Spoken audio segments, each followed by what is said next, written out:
Hello, you're tuning into VTV News, brought to you live from Hanoi. I'm Michael Liu, and here's the top news for this hour. Update on the second official working day of the 12th National Party Congress, discussing institutional reform and growth model renovation, and stock markets to experience major changes in 2016. Let's find out what we could expect this year. Finally, Vietnam's Agent Orange victim documentary was shortlisted for Oscar. First off, we'll have the latest update on the second official working day of the ongoing 12th National Party Congress. Delegates continue to discuss national development goals and tasks for the years to come. Politburo member and National Assembly Chairman Nguyen Sinh Hùng, representing the Presidium, chaired the meeting. More in the following. Opening the discussion, Politburo member and president of the Vietnam Fatherland Front Nguyen Thiện Nhân delivered a speech on promoting the strength of the nation in order to help successfully realize the socio-economic development targets and participate in building a pure, strong party and administration. He listed tasks to promote the strength of the country's unity in socio-economic development. On behalf of the Vietnam People's Army's party organization, General Ngo Xuân Lịch, Secretary of the Party's Central Committee and member of the Central Military Commission's Standing Committee, said that the People's Army would continue intensifying its core role in national defense and protecting the country, given complex developments and new requirements. Fostering national defense and building a professional and modern revolutionary People's Army would remain vital. This will help foster the nation's potential and combined strength and serve as a foundation to firmly defend the country.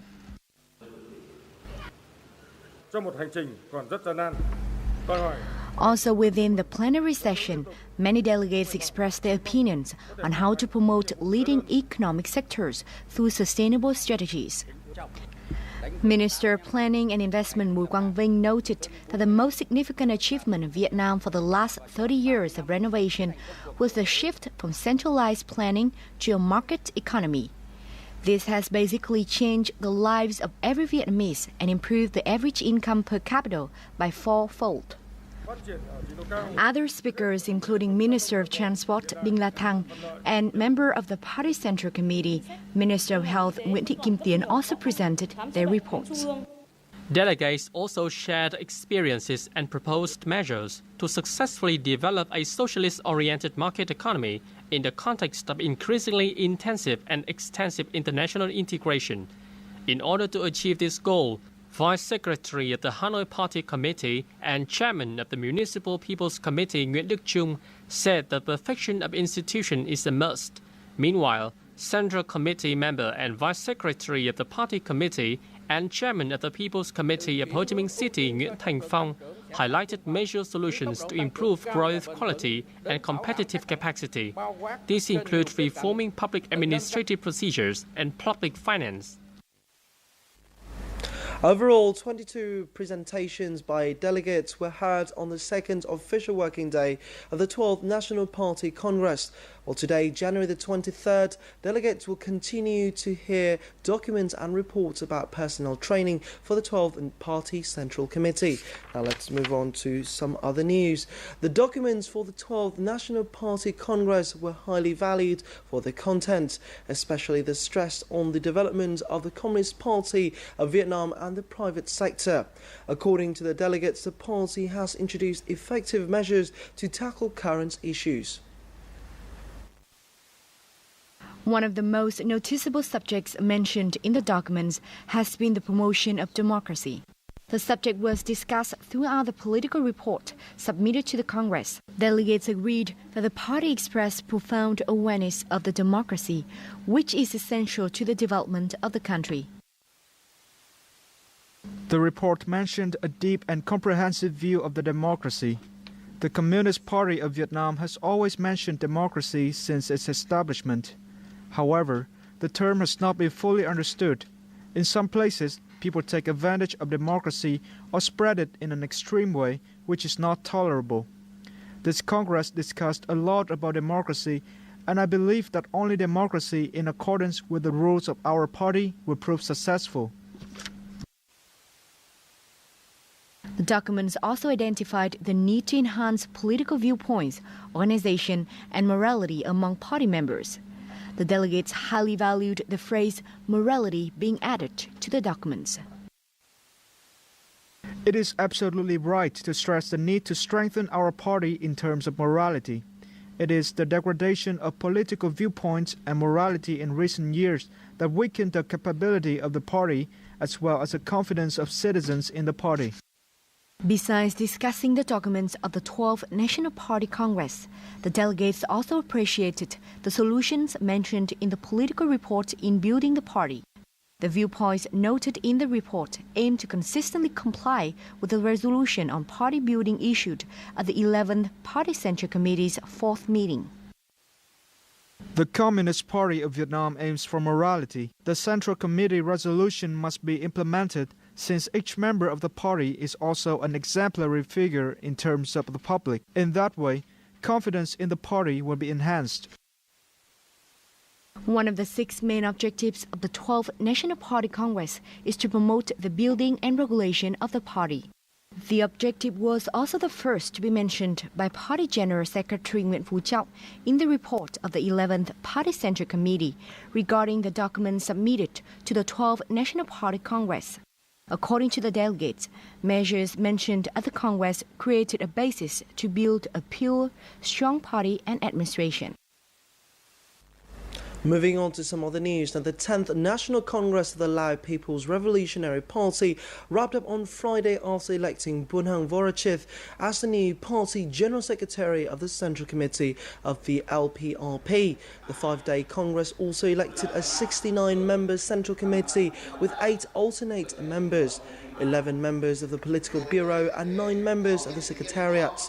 At the closing ceremony of the Congress, Bunhang Vorachith expressed his honour and pride to be elected as General Secretary.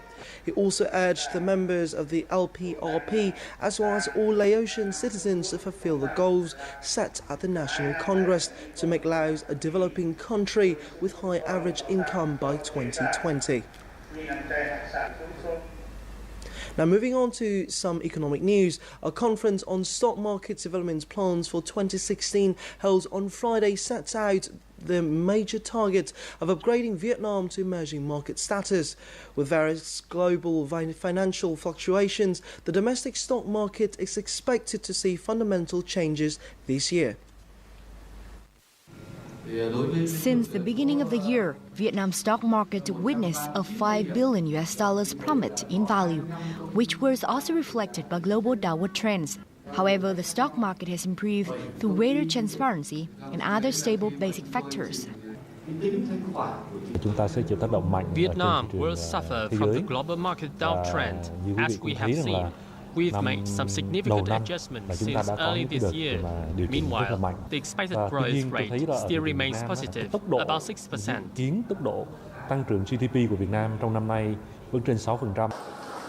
In this context, investment should be attracted indirectly through upgrading to emerging market status in the Asia-Pacific Stock Index's ranking. According to the State Security Committee, this target has been facilitated by government policies such as Decree 60 or the one-day online code registration. We are not only striving for improving ourselves, government agencies and businesses should also stay up to date in terms of changing trends among foreign investors. In 2016, the State Security Committees also proposed measures resolving stock market issues, especially regarding to scale, liquidity, and diversification of products. Moreover, capacities, competitiveness, and operation efficiency among stock companies were also addressed. The stock market will witness positive changes in terms of new products, such as derivative securities, new policies, and improvements among fund management companies. The State Securities Committee is considering the allowance for foreign stock companies to establish their overseas branch in Vietnam. These branches will only serve foreign investors' interests as part of efforts to attract more foreign investors to the domestic stock market. Vietnam experienced a real estate inventory of up to $5 billion during the 2011 to 2015 period. Most of this housing was targeted at middle-class earners, so social housing projects have been developed to help address shortfalls in market demand. Convenient location and proper facilities. These are positive impacts of the first social housing project for low-income people in Bắc Ninh province. Moreover, these projects have also opened up brighter aspects for suspended projects in the area. Social housing projects are new to us, but we still decided to buy a house here. We were convinced by the convenient location, which connects to the province's main road. We'll implement 3 more social housing projects this year with about 6,000 apartments, meeting 30% current housing demand. According to reports from the construction sector during the 2011 to 2015 period, there has been an oversupply in middle-class or luxury properties, while there was still a lack of accommodation for low-income earners. Therefore, social housing projects are considered a way of addressing deficiencies in the market. Providing lower-income earners with property is a way of addressing problems with the market in the short term and preventing a financial crisis breaking out as a result of real estate crisis. After 3 years of implementation, 135 social housing projects have been completed, meeting the need for 780,000 low-income households or over 3 million poor residents. The real estate market over the last 5 years has been gloomy. Practical solutions focusing on the main demand for housing have been proposed and implemented to solve this problem. This can be seen through social housing projects themselves. According to the Social Housing Strategy to 2020, urban areas across Vietnam are predicted to see an additional 200,000 houses by 2020, providing stable accommodation for about 1 million low-income people. Now, timber exported to the European Union since March 2013 has had to have a forest law enforcement, governance and trade certificate. One of the most notable requirements is verifying timber origin.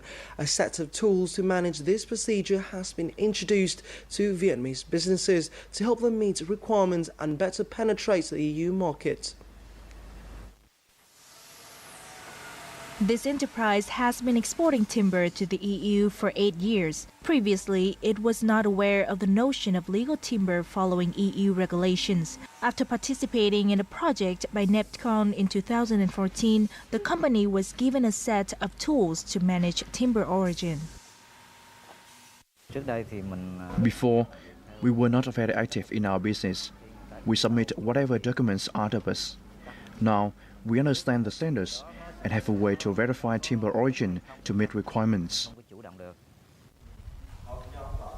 The free tool helps enterprises collect information and documents to verify legal input in all production phases. This is part of a 450,000 euros project funded by the EU. Workshops to introduce the tool to enterprises have been held in major cities. In Vietnam, we are working on a specific project which is targeted at small and medium-sized enterprises and trying to help them in meeting the requirements of EU timber regulation. And our approach is to prepare tools and guidance material that they can use, make it easy for them to prepare for meeting the requirements. By the end of the project, we will have people who are competent in training and helping small and medium-sized enterprises. The challenge for Vietnamese enterprises is the amount of wood imported from other nations, whose origin is not easy to track. Experts suggest stronger collaboration among small enterprises to solve this issue.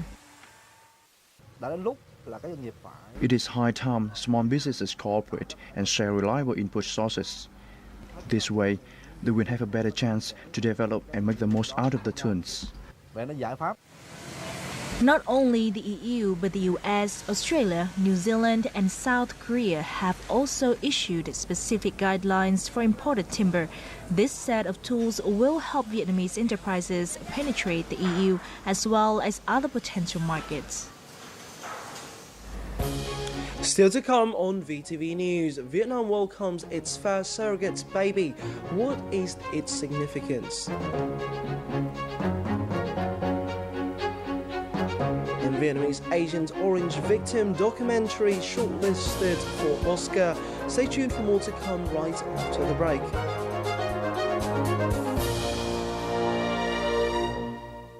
Exotic Vietnam is an intriguing blend of many charms. This land is where all manner of stunning landscapes await like a visual feast, rivaled only by the beauty of its people and their abundantly rich tradition and culture. Here is where you can relive the past in richest color or live it up in the bright lights of the big city. With so much more to offer, Vietnam is simply unforgettable. Welcome back to VTV News. Now, over 20,000 litres of smuggled diesel was intercepted by the Vietnam Coast Guard. After failing to present valid bills and papers for his cargo, a ship captain admitted that he bought these goods from the border region between Hai Phong and Quang Ninh province. On the same day, the Vietnam Coast Guard also confiscated 6,000 packs of cigarettes. Both cases are being further investigated. Now, 2 new high-speed patrol boats were delivered by the High Command of the Vietnam Coast Guard and Hong Ha Shipyard Company on Friday. The 2 patrol boats are the first to be put into use, according to the National Assembly's Resolution 17 on providing vessels for the Vietnam Coast Guard and the Fishery Inspection Force. The new vessels were built in 13 months. They are nearly 55 metres long and 9 metres wide. The vessels can operate up to 30 days in gale force conditions. The launching of the vessels will play an important role in enhancing the country's patrol capacity and exercising of national sovereignty. According to Vietnam Electricity, otherwise called EVN, hydroelectric plants in Vietnam will not be able to operate at full capacity due to El Niño. Thus, the country's southern provinces now face the risk of power shortages in the 2016 dry season. Let's see what provinces are doing to prepare for this in the following report. This company is a major seafood exporter in the southern city of Cần Thơ, so meeting delivery deadline is a must. To cope with power shortage forecast for the upcoming dry season, the company has bought another electric generator. We have signed contracts with foreign partners. If we cannot deliver goods on time because we have no power, we'll suffer losses. Demand for power during this year's dry season is forecast to rise by 14%. The Southern Power Corporation recently upgraded its transmissions and distribution systems to cope with the situation. We have finished repairing and upgrading 20 kilometers of 110 kilovoltage line, 1,800 kilometers of medium voltage line, and 1,600 kilometers of low voltage line. Recently, Duyên Hải, one thermoelectric plant, began generating power with a capacity of 1,200 megawatts.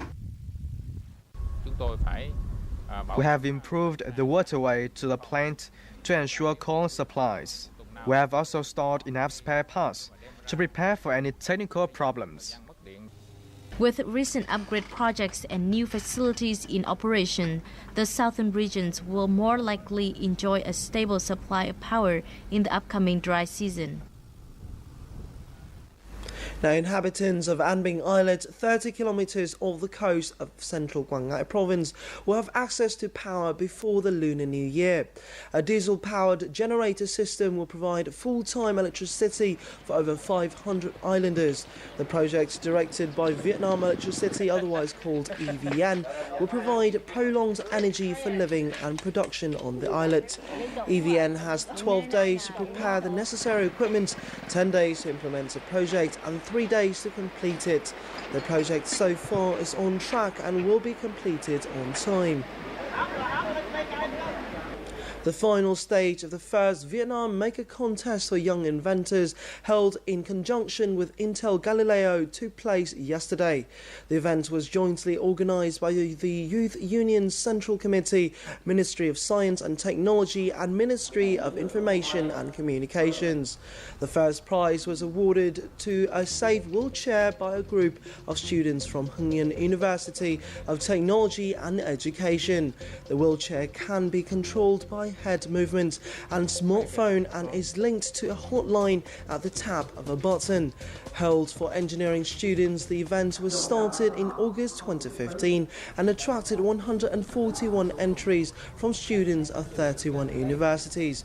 The 40 entries that made it to the finals then received assistance from the organisers.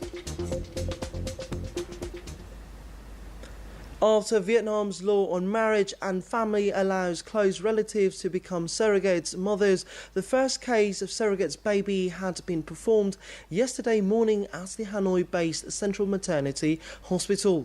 What is this event's significance? Let's find out in the following report. The baby girl, weighing 3.6 kilograms, was born at 7:26 a.m. by C-section to a 38-year-old woman from the northern province of Ninh Bình. Our daughter is a beautiful baby. Both our families and relatives are waiting for our news by the phone at home. The baby's mother was not capable of natural conception, so the couple took the decision after 16 years of trying. After local hospitals were granted permission to use surrogacy technologies, a relative of the couple agreed to help them. Egg and sperm from the couple were implemented into the relative's womb. Vietnam can successfully perform surrogate pregnancies, and I think this is a moral and humane action. More than 100 applicants have applied to hospitals to make use of the treatment since the technology became available. Châu, Beyond the Lines, a short documentary about a Vietnamese Agent Orange victim, Lê Minh Châu, has become one of the 5 Oscar nominees for the documentary category this year. The 34-minute film tells the struggle of Châu, who despite all his disabilities attempts to strive towards his dream of becoming an artist and fashion designer. The film by American director Courtney Marsh was filmed over 8 years since she was 21. Director and camera operator Marsh hopes that the film would inspire people to never give up on their future and passion through an inspiring true story. The Academy Awards will be held on February 28th.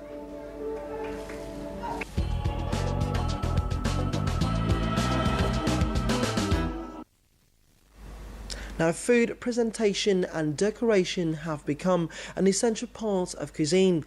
From food and vegetable sculpture decorating for a banquet to a simple lunchbox made with love, from lively flower painting of jelly cakes to the amazing pictures on coffee cups, all have been sophisticatedly created by the culinary artist. And we'll find out some food art forms that have been popular in Vietnam in this week's edition of Culture Watch. Hồ Thanh Huyền is a young girl born in 1991. Like many other youngsters, Huyền has been attracted by Japanese and Korean cultural trends. Huyền was really impressed by Japanese cuisine, especially the art of bento.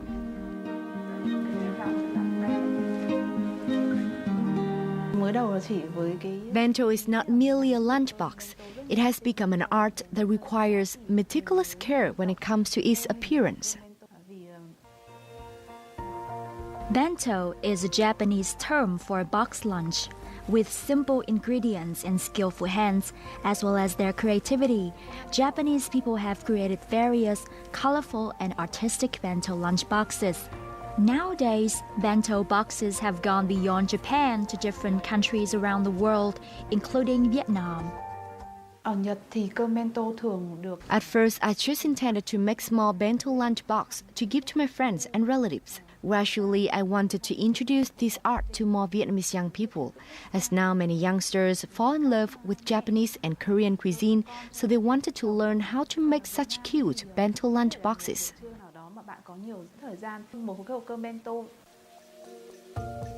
With the hope to introduce this kind of art wider to local youngsters, Huyền started to organize bento classes in 2012. Her first attendees were friends and relatives. From the most simple steps like choosing boxes, ingredients, to cooking, everything needs the fullest care of the creators. Up next, we will need to focus more on shaping and designing the food artistically. The food must also carry the message of the creator. In a bento box, every step requires your artistic mind.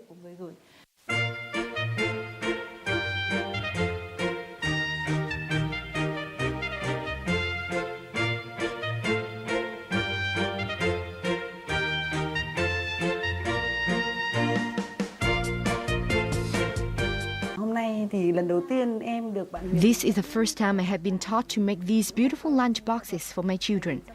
I will try to make bento for them so they can share it with their friends in picnic on weekends. The kids really like colorful rice box like this and enjoy their meals a lot. Packing a bento is not easy at all and can be very time-consuming, but I will try to make it sometimes for my kids, as they will eat more if they like the food.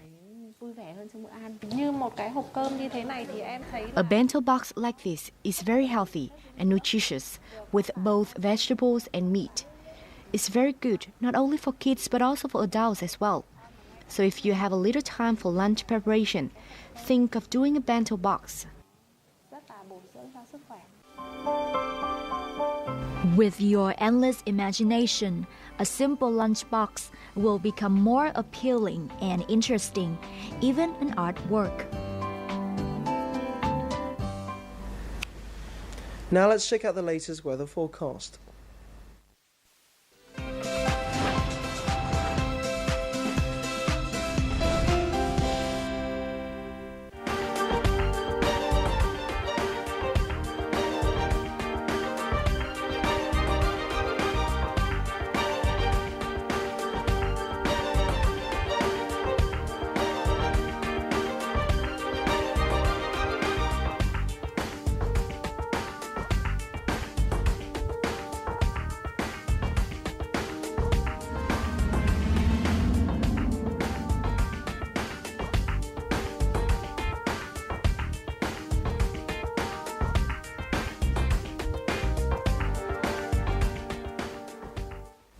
That's it for our newscast. Now do log on to vtv4.vn or youtube.com/vtv4go for more of our content. Goodbye for now and thanks for stopping by.